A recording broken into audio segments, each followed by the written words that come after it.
Ananda, we like your book. I'm going to ask you questions in the order in which you have written. So I want to start with the players up to the 50s, and you have some really fascinating stories. From like Kota Ramaswamy to the Faizi brothers, and then another character called Rainbow Hadi.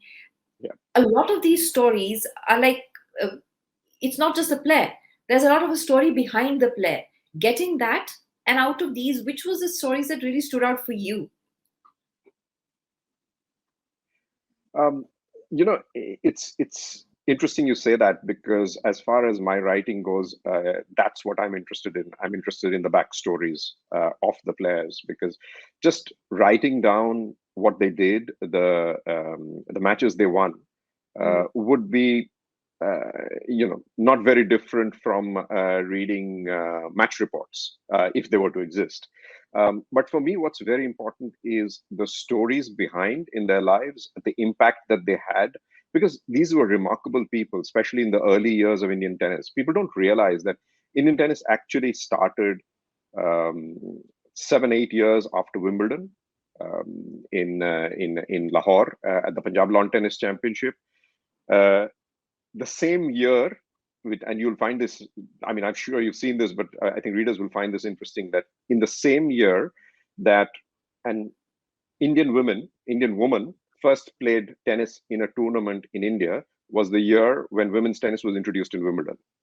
So there's just so much history which was unknown, and all these players had lives outside tennis because they were all amateurs, and a lot of them crossed over the national, the whole independence movement, leading up to the independence movement. So it was just fascinating.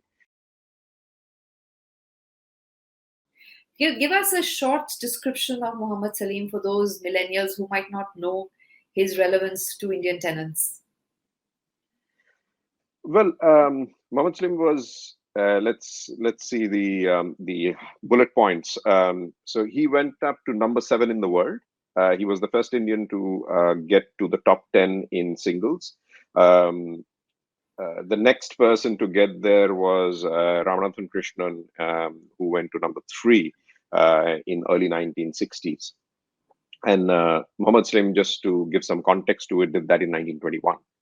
So in 1921, he was also a part of the team, the first ever Indian Davis Cup team that went to play in the Davis Cup, got to the semi-finals of the Davis Cup, and in the quarterfinals, they beat France, which was the greatest team in the world. And the players representing France are even today revered in France and worldwide as the Four Musketeers. One of the names which people will even today know is Rene Lacoste, and they will know him because of his clothing brand. But they might not know that he was one of the greatest tennis players in history.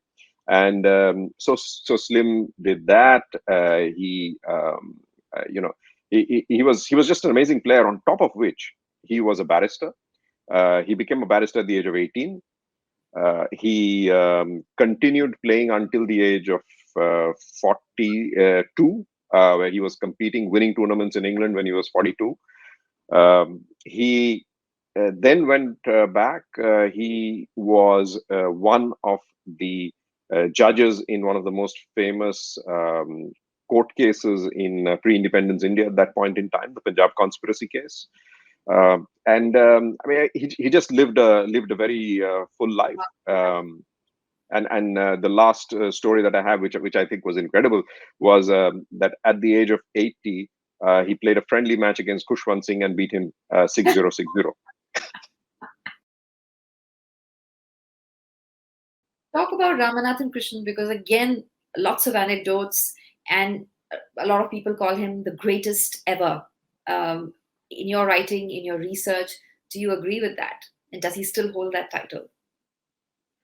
Look, I think if you look at what Indian tennis has gone through, if you look at the results that players have had over the years, we've not had a singles player of that class since Ramanathan Krishnan. Um, any way you look at it, he went to number 3 in the world. I mean, when was the last time any Indian dreamt of an Indian in the top 50 in the world, right? That shows you he beat everyone in the world who is well known today as multiple Grand Slam winners. It is just that he reached the Wimbledon semifinals twice, but he couldn't get through the semifinals, which is probably why he isn't revered at the same level as abroad as many of the tennis players you hear of. So if you look back at that and you look at everyone who's played singles, which should be the benchmark to see how good a tennis player is, in that case, there is no doubt about the fact that Ramanathan Krishnan is the best singles player India's ever had. I asked this question to Leander, and I didn't mention anyone. I just asked Leander, who was the greatest tennis player India's ever produced, and without blinking an eye, he said Ramanathan Krishnan. Wow. So I think it's widely accepted. Yes.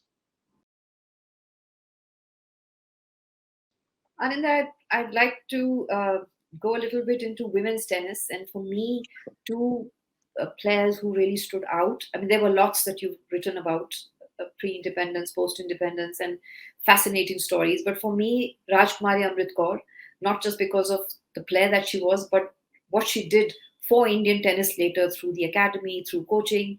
And the other is Khanum Haji. For Khanum Haji, to come back at the age of 35 after 9 years and make a comeback and win a national championship. Tell us a little bit about them, and if there were any other characters that stood out for you in women's tennis. But Khanum Haji was actually the first Indian woman to win a national championship in 1947. And before that, there were all British origin, the women who were there, who had won tournaments, and she won the first national grass court championship played at the South Club in Calcutta, and she went on to win it for the next 2 years, and then she went off, got married, wasn't around, and then at the age of 35, she comes back, and she again starts winning. So it's just incredible. And then not only did she win that year, she won a whole bunch of tournaments in Western India that year, and then she went and won. I think it was in Bombay, a golf tournament. So she's just an incredible sports person. And Rajkumari Amrit Kaur is very interesting because you rightly say that her tennis career was one thing, but years later in independent India, she comes back as a cabinet member of Jawaharlal Nehru's cabinet, and she starts this Rajkumari Amrit Kaur coaching scheme. Now, there was no national coaching scheme around at that point in time. It not only covers tennis, which was what she played, but it covered everything. I mean, it was across sports, and what it entailed was very, very interesting. Not only was money and effort put into building a coaching infrastructure at the ground level, but she brought in foreign coaches. And you're talking about 1954. Okay, she brought in foreign coaches to work with the national players and with the trainees. She then brought in foreign players along with the All India Tennis Association. Actually, more than the All India Tennis Association, it was the South Club which led this in Calcutta.